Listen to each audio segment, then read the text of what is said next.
here in front of Kitakyushu Station with my good friend Tetsuro right here. And today we're going to talk about some more Kashihon goodness right here on Gaizingai.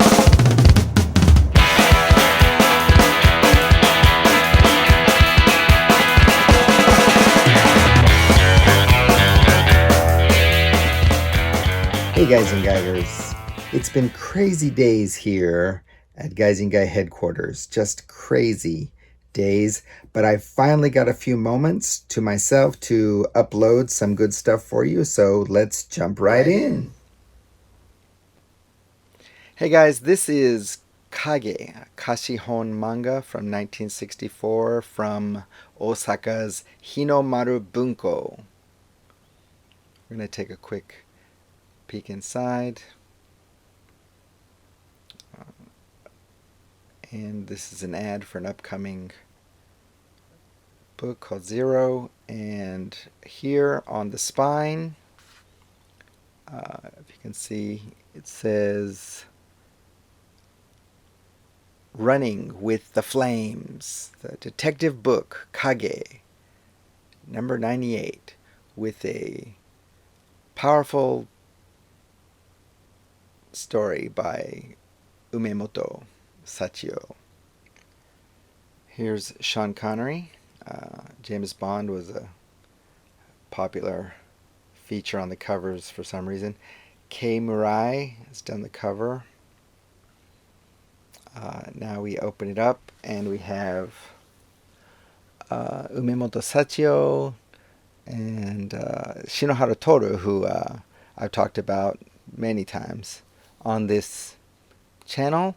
Kei Motomitsu, this is the first time for us to feature him. I'm sure we're going to feature more. There's a reader's page, and there's another interior art by Shinohara. And we're at the first story where somebody has done us the pleasure of drawing mustaches on all the characters. Thanks. This is Hono to Tomo ni Tsupashire, Run Like Hellfire, by UMEMOTO Sachio. He's from Kochi. He died at a young 50 from a brain hemorrhage. He's a former assistant of Sato Masaaki and Chiba Tetsuya. We know him on Gaizingai because he was responsible for the very first story in the very first jump. Check out that video for more info. In this story, two old rivals, a juvie warden and a high school principal, pit their kids against each other in a marathon. If the juvie kid named Kimihama wins, he gets his freedom. The high school kid and son of the principal named Masami just gets to prove that juvie kids are all worthless scum.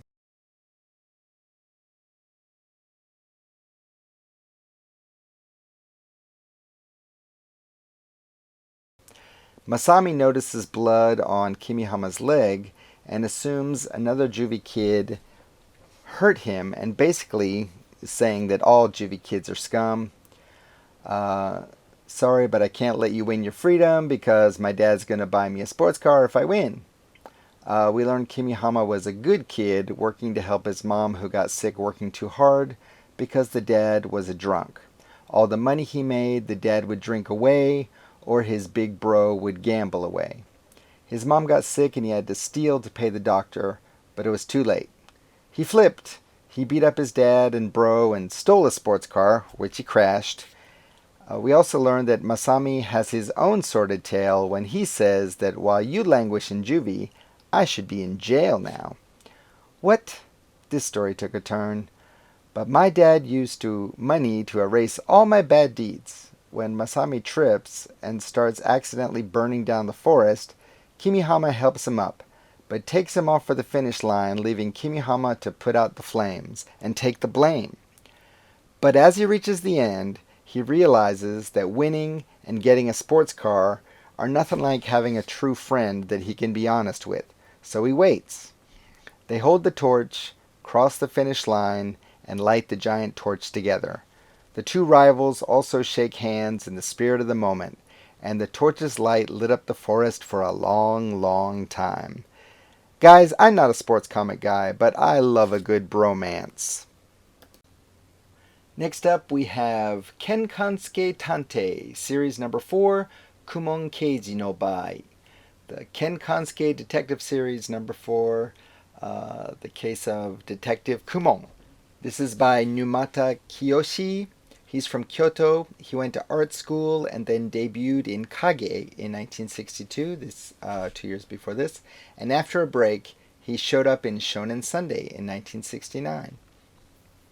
In this story, Detective Kumon catches young murder suspect Isaji in record time, but criminals getting younger and younger is weighing on him. His daughter welcomes him home, but warns him that her brother Hideyoshi is staying out all night and not studying. He tells her not to nag or the boy will get worse. I think we can see where this might be going.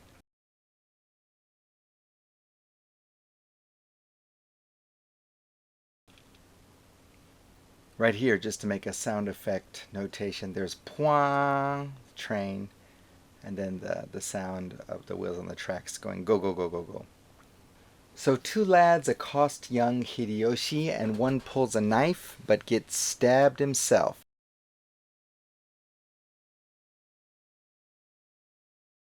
The other falls onto the train tracks and gets cut up into pieces. Kumon gets the call about the case while he's kicking the butt of our main character, Kansuke.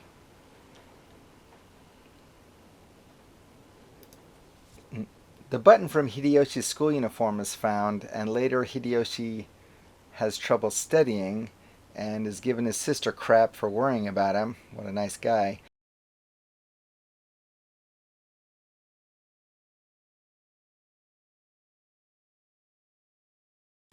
Kumon rules the deaths, a gang-related thing where they somehow kill each other, and ignores the button until he gets home and realizes that his son's uniform is missing a button. Hideyoshi confesses and wants to turn himself in, but his dad says we should wait till we could prove it was self-defense. At the station, it looks like they're going with the killed each other theory, and Kumon says that of the 100 students that pass by, 20 of them have lost buttons. However, Kumon's kohai, Kansuke, our hero, that, he was teaching judo to, has a theory of his own. He says, "Your son killed those 2. They wanted revenge on him for ratting out that other kid you arrested in record time. He confessed everything. Why didn't you just let him turn himself in?" Then Kansuke judoes him good. "I'm a shitty dad. To think that I respected you."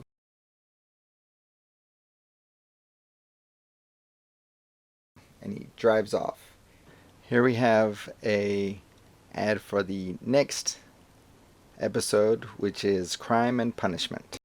Next up, we have Machiko Sensei Sono Ni, City Boy Teacher Part 2 by Shinohara Toru. Yuki Ichiro is the new teacher on this small island. It's been a month and he's just getting used to the new school. He gets a letter and is suddenly all klutzy and stuff. It's from another teacher, a Mrs. Kawamura from his old school, and he's so happy. He's trying to write a reply when he hears a ruckus. It's the principal getting beat up by the Umizo family, who are trying to build a bunch of hotels and bars and these kind of joints in a school zone. They call him City Boy and tell him to watch out and that they run the island. He learns that they are building without a permit and he confronts them. When they beat on the principal again, Ichiro goes off.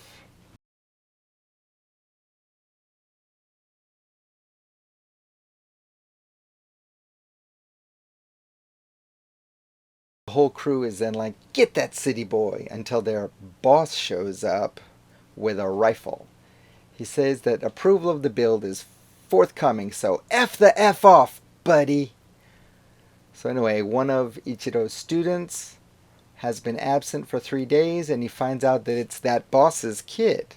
So the boss comes to Ichiro's house looking for his kid, Yasushi, who has run away, leaving his dad a letter saying that he likes school and doesn't like it that kids don't want to play with him anymore since that construction started. and that he doesn't want those kind of places built next to the school he loves. The boss blames the father, but anyway they go off to look for the kid together. And they finally find him scaling a cliff, which he promptly falls off of. Ichiro dives in after him. Suspense, suspense, tension, tension, and saves him. And the boss man is grateful and decides to rethink his ways. Up next, we have Sabaku no wa ore da! Kei the Missile, Misaki Keitaro Series Number 2, I'll Be the Judge, by Kei Motomitsu and Kei Studio. Kei the Missile, yeah, very subtle. A man walks the streets at midnight, no place to stay, no money, and he's starving. He's starting to miss mommy's cooking. What a badass, eh? He gets accosted by some toughs who have been looking for him, and they make him hand over his Walter.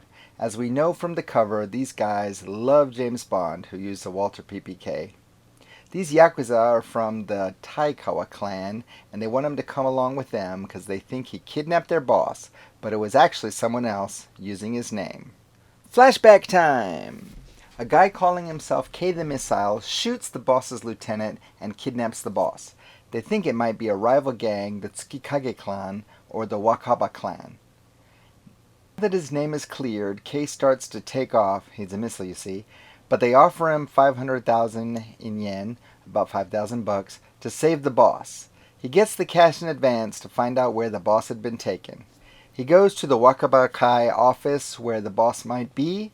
He uses the oldest trick in the book, whispering, so the guy comes closer so he can knock him out. Then he pretends to make a deal for guns. The one guy says, "I recognize you," and he replies, "Probably at the public toilet." This snappy answer did not go over well. He says, "Here's a sample," and holds up the boss, getting his henchman to drop his gun. It appears that the boss is not here. The missile pretends he's on a mission to kill the Taikawa boss and goes to the Tsukikage clan place. He uses the second oldest trick in the book. "My boss is here." "No, he's not." "Well, what are these footprints then?" "Made you look!" Bam! He pretends to make a run for it and then goes around the block to follow the bad guys as they try to move the boss elsewhere. Kei calls in Taikawa's gang to a golf course. The Tsukikage guys are waiting, and they machine gun the shit out of one guy. He comes in, runs the baddies over, saving the other two. Kei splits off as the two gangs have a shootout.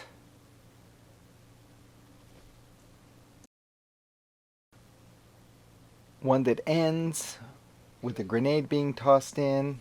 Kei shooting a shotgun guy between the eyes. The boss was there, but it escaped in the confusion. They go back to the Taikawa HQ. The one guy goes upstairs to get some brandy and yells out. When he comes down, he's been stabbed.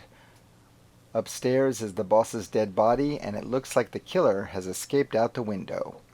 Kei realizes that it's the lieutenant himself who has killed the boss and stabbed the other guy when he came down the stairs. He's actually a spy for the Tsukikage clan. The boss's other lieutenant takes the spy down and admits that the boss was his dad. Not a perfect guy, but not that bad a guy either. He raised me all by himself, he says. So Kei takes off and the lieutenant chases after him. "How did you know that guy was a spy?" "Well, he supposedly had only one hand he could use, but he opened that brandy bottle, which would have taken two hands." The son says he's going to the police and going to wash his hands, or his feet, as they say in Japanese. All's well that ends well, I guess. So here's the reader's page, the KAGE room.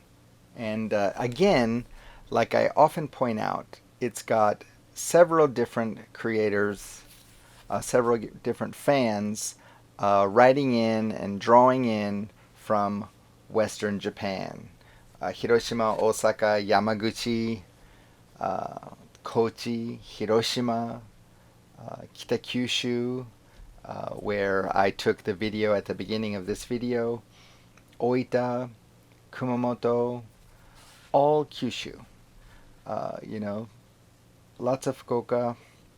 There are some others. There's Hokkaido. There's a couple of people from the north, but it's mostly Western. And here we have our good old friend Matsumori Masashi, which recently Mr. Hashimoto, who I featured on this channel, has made contact with. So we might be able to get some access to him. Wouldn't that be interesting?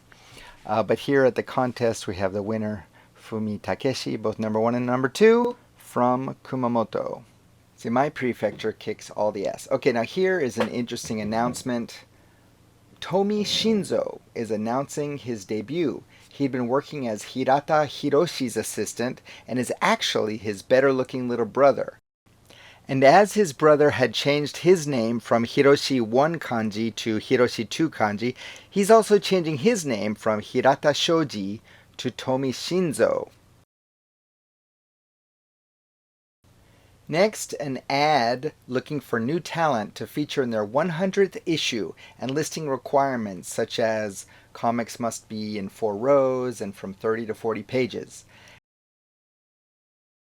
There's also an ad for issue number 100. So I guess F issue number 99. So it's also asking for interns who want to study the printing process. And there's an ad for, on the left here, Mizushima Shinji's Kitaro, the Big Boss. That's it. A great read. See you in the funny pages and next time on Gaijin Guy.